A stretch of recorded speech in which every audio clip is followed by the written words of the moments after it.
Welcome back, everyone. As we are gathered together with so many wonderful people, I want to say again how happy I am that Reb Elia, you're able to join us.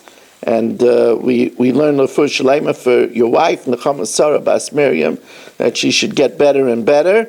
And we're really glad that everybody could join us and partake. What we should remember, I was talking on Shabbos about how after Hanukkah, one of the takeaways of Hanukkah is that we should not take for granted the benefits we have, and we really shouldn't take for granted that we have such a beautiful group from so many places in the world coming and joining us. It's wonderful to have everybody, and it's wonderful to start the new week this way. It says that the way you start the week is good for the entire week, and there's no better way to start the week than to learn two blot Gemara. It's really remarkable. If you're just joining us for this daf, we are holding on daf Mem Dalet Amud Aleph. We are holding 6 lines from the top, and the Gemara now is talking about that you're chayiv for the animals put to death for goring not only an adult but also a child. Now that pasuk of oy ben yigach, oy bas yigach is only stated by a muad. So the Gemara says, "V'ein li ela b'muadim b'tam minayin." How do we know this is true also with a tam?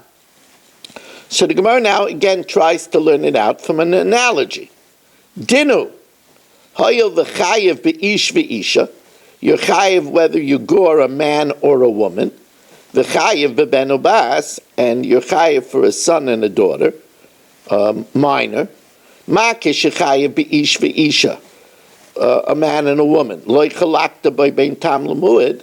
There's no distinction between a tam and a muad. You're chayev both for a male or a female. Af kishechayev b'ben ubas, by a son and a daughter. Lo taklik bein tam l'muad. V'oid kal v'chaymer. Ma ish v'isha, a man and a woman, shekein hura koicham b'nizaken. They're weak when it comes to damages, because if they do damage, they're chayiv to pay. Lo chalakta bein tam l'muad. We don't make a distinction between a tam and a muad. Ben ubas minors sheyafa koicham b'nizaken. They're more powerful in damages. They don't pay if they damage people because the cotton doesn't pay. So the Gemara says there's a technical flaw in your argument. Because where do we know the source for being chayav for a minor? The source is only stated by a muad. And therefore, since you want to use that as a springboard to tell us that it should be also by a tam, that's not a good springboard, because maybe it's only by that which is more serious, a muad. Amarta v'chi donin kalme achomer lahachmer. Can we learn out where the origin is something that's more severe, namely a muad, to a tam, which is more lenient? Imamarta beish. So rather the Gemara, and furthermore, imamarta beish v'isha, and if we say that you're chayiv both by a man and a woman, that's because they're both bar mitzvah. Shekein chayavim b'mitzvahs. Timer b'ben ubas, a ben and a bas shepturim in a mitzvah. So that's the second question. Talmud Leimer. Oh, you see, it could have just said oy ben oy bas. We know we're talking about goring. So there's 2 yigachs extra. Talmud Leimer, oy ben yigach, oy bas yigach. Negicha b'tam, negicha b'muad. So we learn that it's the same both by tam and by a muad. And we also learn that it's not only by death, but also by damages, you're chayiv even for minors. Negicha l'misa and negicha l'nizaken. Now, Yeah. Isn't that learning four things out from two words? No, Ben and Bas, we have son and daughter. That's Beferish. And the two Yigachs are telling me that it's this din of Ben and Bas. Firstly, the extra Yigach tells you it's even by Tam, even though the Parsha is talking about Mu'ud. And the second Yigach is telling me, besides the Parsha is talking about death, it's also talking about Nezikin. Now,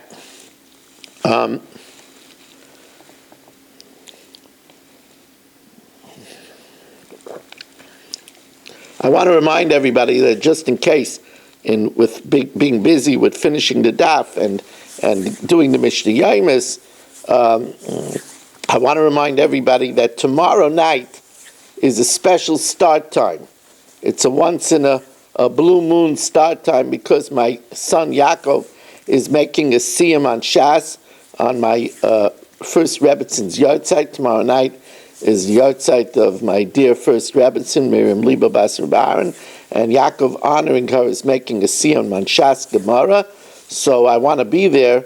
So the shir tomorrow night is 6:45, as Marshall is fond to tell us, 5:45 Chicago time, and Marshall will tell you if you want to know what the time is in Beijing as well, Beijing. But I'm back from the game in time. There isn't a game tomorrow night, is there? No, tomorrow afternoon. Oh my goodness. I guess you'll have to miss the game.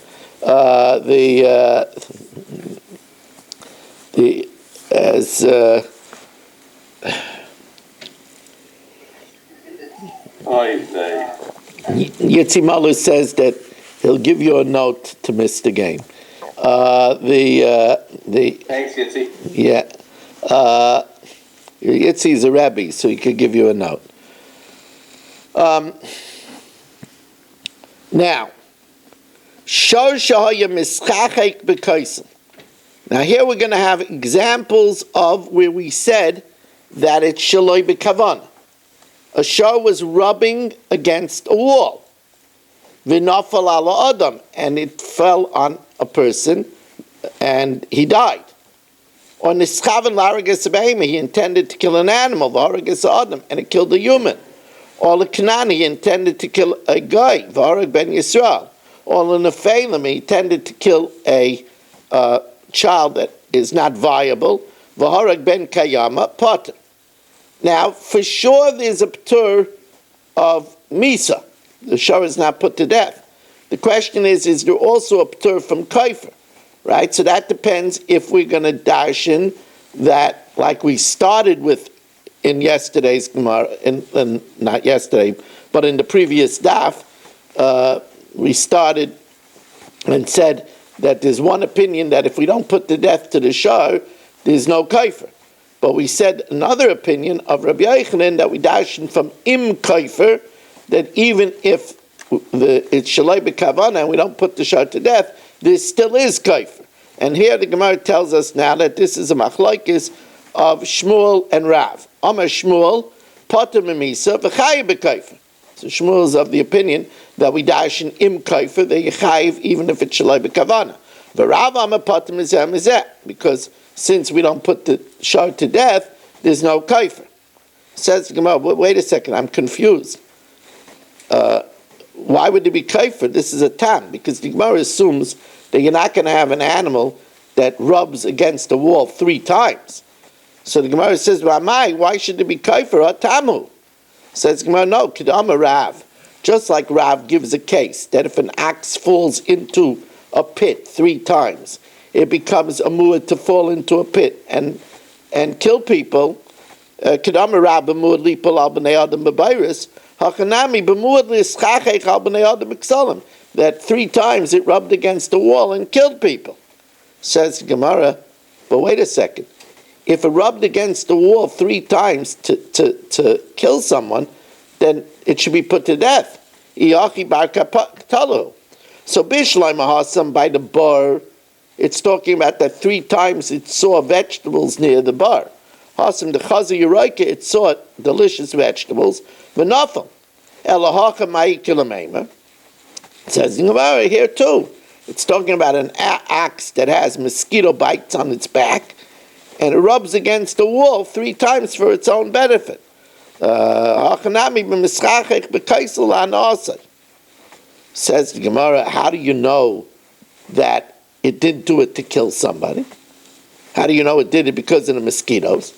Umino yadinon, says the Gemara, the basa de nafel, because after it fell on the person and it killed the person, it's still scratching its back.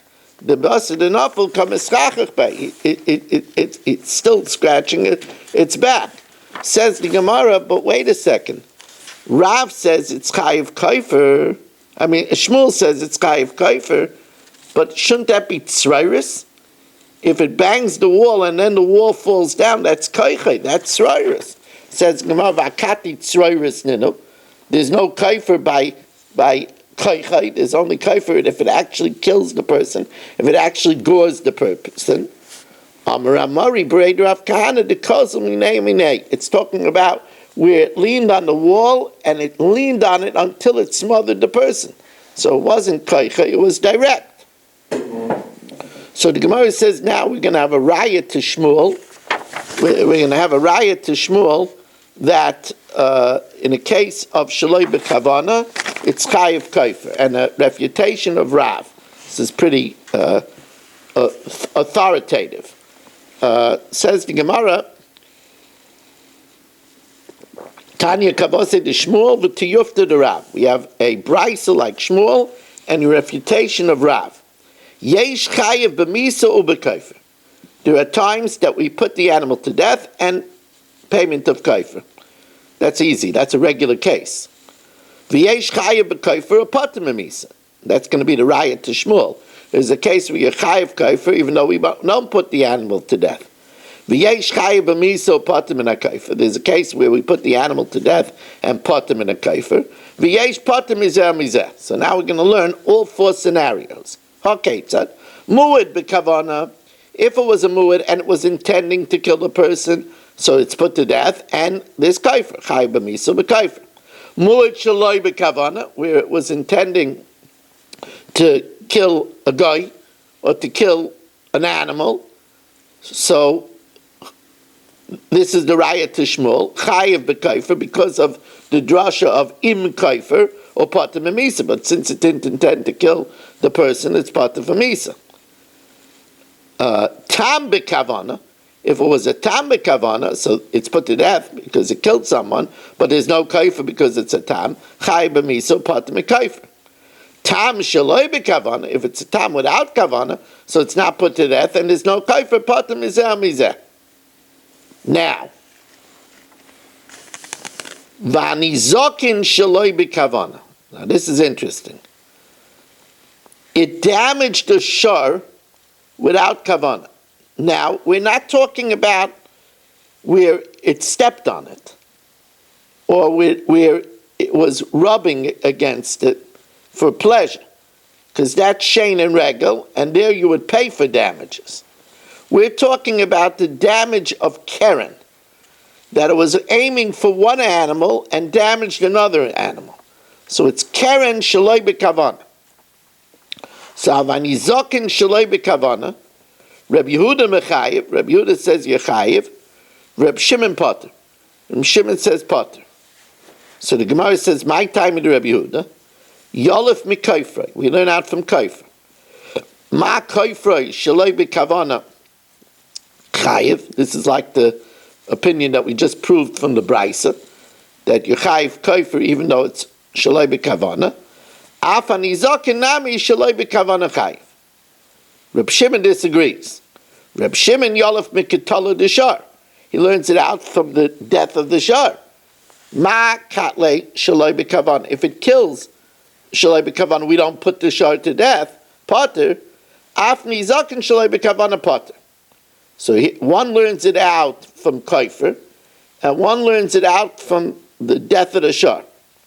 So the Gemara says, Reb Yehuda nami. Reb Yehuda says that you're chayiv for nizakin shaloi b'kavana Why don't we learn it out Neilif Mikatale? So he answers very simple. Done in Tashlum and Tashlum, we learn out payment from payment. They ain't done in Tashlum and me, so we don't learn out payment from execution. Rab Shimon Nami Neilif Mikayfer. Why doesn't he learn from Kaifer? Why does he learn it out from the death of the Shar? Says Gemara, done in Chiyuve the Shar, Michiyuve the Shar. We learn out the Chiyav of the Shar for damages from a Chiyav of a Shar from the execution of the Shar. Lafuke Kaifer, that's the ransom of the owner, the Chiyuve the Bailamu, and therefore it's not as analogous. Now, there is a diak in the Mishnah, which is an interesting diak.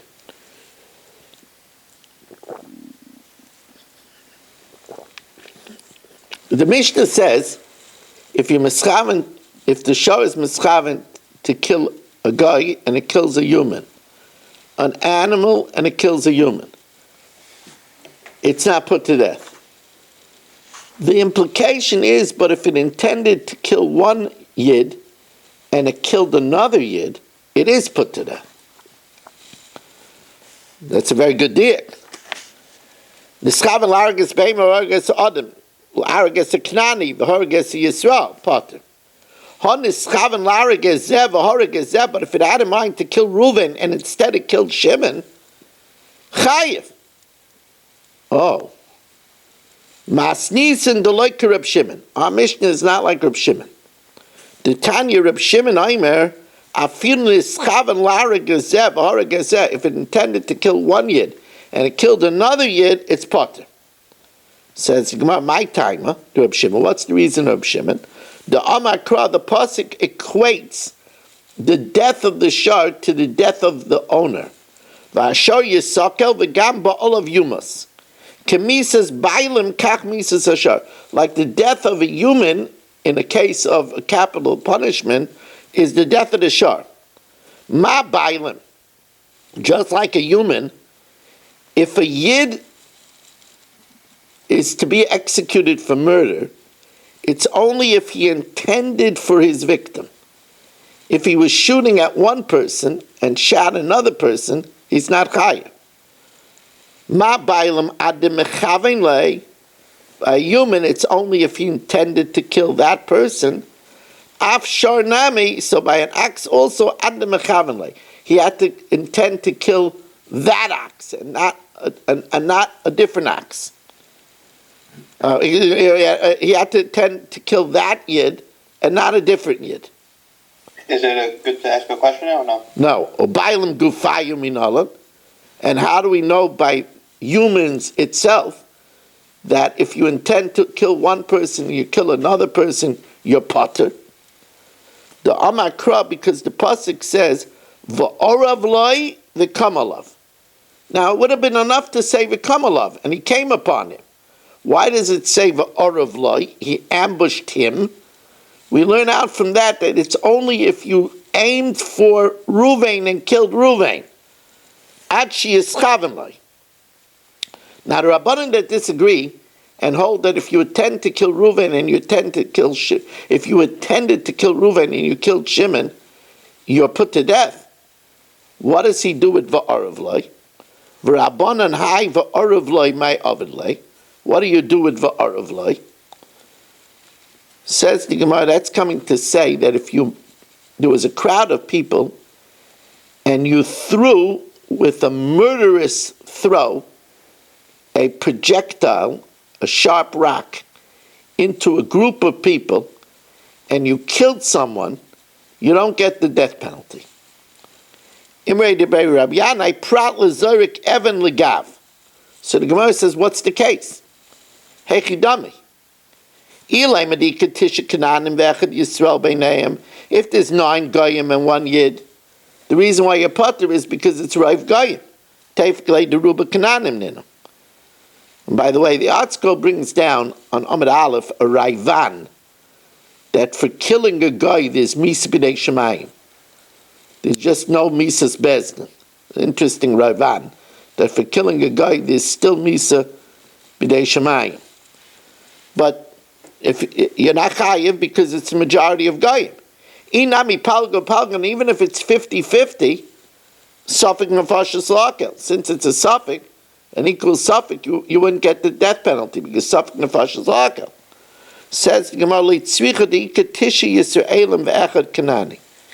In the crowd, there's 9 Yidden and 1 guy. So you would say, okay, so you should get the death penalty, because according to Reb Shimon, who holds, excuse me, according to Rabbanan that hold that if you intended to kill one person and you killed another Yid, you're chayiv. Here, the majority were Yidden. The Afagav the Ruba Yisraelim ninu, even though the majority are Yidden, Kavan the Ika Chada Kanani Beinayu, since there's one guy and they're in a fixed place, so we say Kol Kavua Kemertzal Mertzadami. Any group that are in a fixed place, we say that even if it's a majority, we say it's like 50-50, and then it's Safik Nefashos Lahakel. Havelei Kavua, V'Kol Kavua Kemertzal Mertzadami, V'Safik Nefashos Lahakel. Now the whole world is learning this daf today. This is the global daf, the daf of Yomi. And, I can't help thinking that there's a little bit of a remez here, that today where we had soldiers that very, very sadly, very tragically, killed 3 hostages with friendly fire. And the Gemara is telling us clearly that they intended to kill terrorists. They didn't intend to kill their brethren. And they're not chayav for that. And we unfortunately, we can't hold anybody accountable. You'll say, well, you have people that they were bare at the chest to show that they didn't have any dynamite, and they were holding white flags. If you're a soldier, you're under a pressure of a moment, because these could be terrorists that are faking it. And how could you blame somebody where in seconds they think that they're going to have a grenade in their face or a bullet in their face?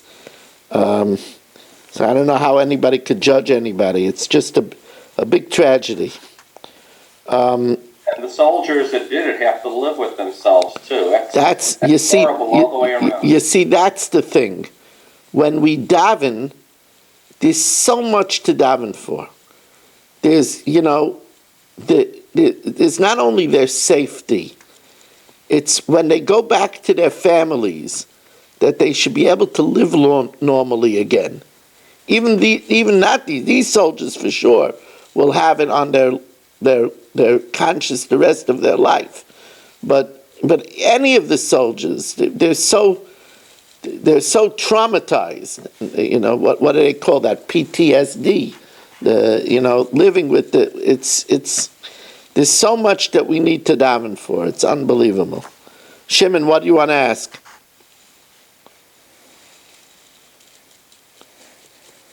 Sorry, it took a second to open up the... If you need to be miskaven, how could a shur... I just don't understand. How could a shur be miskaven between a Yisrael and a kutim or anything else? He doesn't have to be miskaven. We saw him chasing after a guy, and the last minute the guy dodged and he killed the Yid. So we know that he wasn't going after the Yid. We know that he's going after the guy. It's talking about a circumstance. Got it. Not a specific... No. I also have a question, if it's possible. Yeah. When we had earlier that does a shar pay kofar for Shane? What? Because rubbing against the wall, if it's la'anasu, it should be categorized as a shame. Yes, it would be. It would be a shame. So then there's kofar on that too. I assumed it's just keren that is kofar, but apparently there's by shame as well. Yes, we had that. Remember, we had the case of the animal stepping on the baby. And then it doesn't require it 3 times because it's murid. That's correct. That's correct. So that's a question, because the Gemara had a Havamina that it was talking about a mu'id. So we have to learn over here that the shar intended to kill the person. But then one second. The shar, so here's the problem. or we're going to get caught in a problem over here. Because if it's lahana, why do we need a mu'id? But the Gemara set it up as a case of mu'id. Right? That was the Gemara's initial question. How do you have a mu'id of trying to topple a wall on people? So the Gemara answered, we have a mu'id of falling down into the pit. So the Gemara says, so how do you know over here? So here also, he was trying to kill the person 3 times. So the Gemara says, so then why would it be shaloi b'kavana? He should get stoned. So the Gemara says, it's talking about where he went on it even after the person died.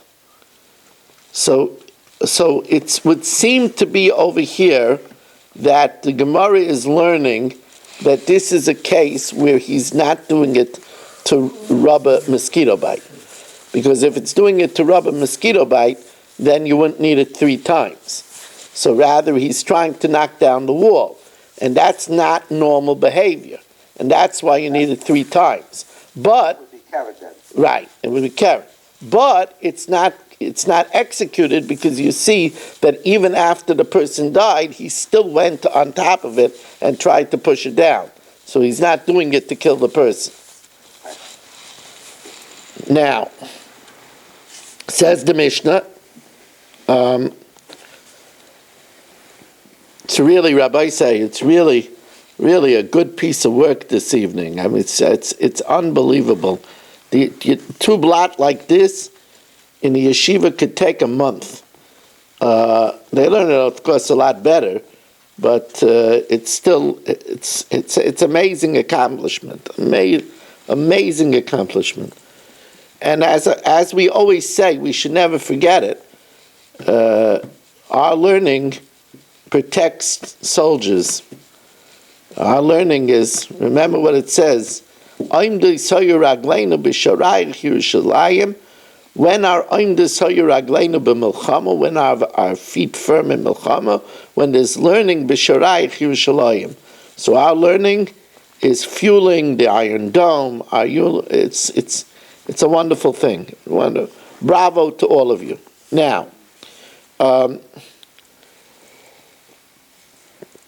Shara Isha, a shar owned by a woman, Vishar Yisaimim, a shar owned by orphans, Shar Apitropis, a shar that is under the charge of a executor, Shar Midbar, a shar that's hefker, Shar Hegdish, a shar of Hegdish, or Shar Hager, Shemeis Vein Lo Yoshim, or a shar that was owned by a ger who died and has no ears, because a ger sheniskai kekatan shenoyle dummy.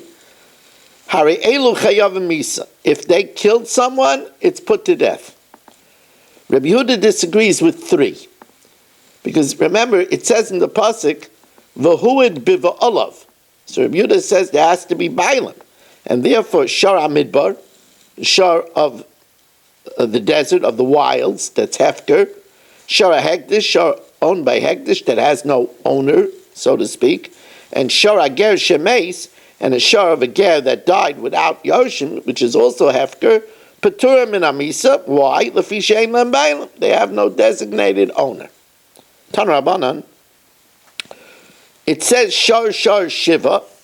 Now one is needed for itself, so we have 6 extra shars. Lahavi, the 6 shars mentioned in the Mishnah, Shara Isha, Shara Yisaimim, Shara Apitropis, Shara Midbar of Hefker, Shara Hegdish, Shara Ger, Shemeis Vein Lo Yoshim. Rabbi Yehuda disagrees.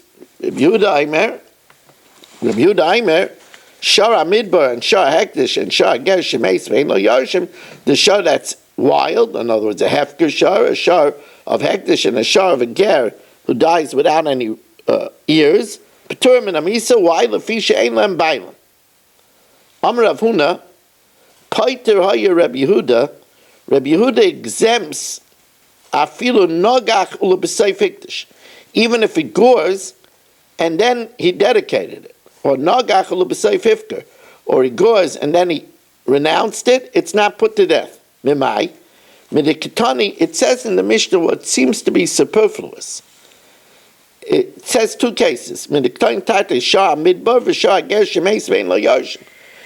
a shah midbar means a hefker shah. A shah of a ger who dies without any ears, that's also hefker.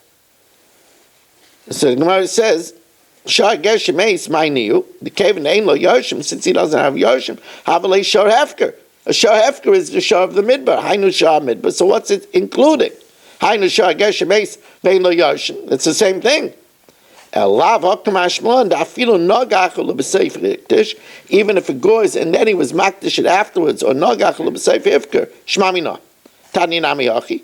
Yes, or al kenam Rabbi Yehuda, afilu nogach l'b'seif ikdish, nogach l'b'seif ifker, even if it goes and then he dedicates it, or he goes and then he's mafgrid potter. Shenemar v'hulud b'volav, and they testify against the owner, v'hemis.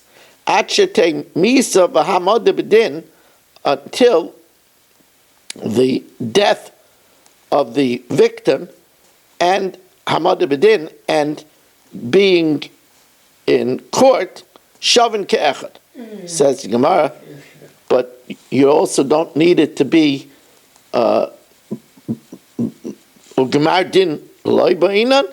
You don't need that. It's not just that it should have the same by the death, and also when it gets to court, even if it got to court, but you were mafker it or makdish it before the verdict, it also is not put to death. It says in the pasuk also where it says v'huad b'valav, it says v'asho yisakel. It has to be in his ownership until the verdict. If he renounces it or he dedicates it before the verdict, then the animal is not put to death. We are now going to learn the Mishnah Yomis. I want to remind everybody, and please tell a friend, Shelley, make sure to put it out on the chat, that tomorrow night the shir is at 6:45. Tomorrow, shir at 6:45, one-time deal. We're now going to learn the Mishnah Yomis.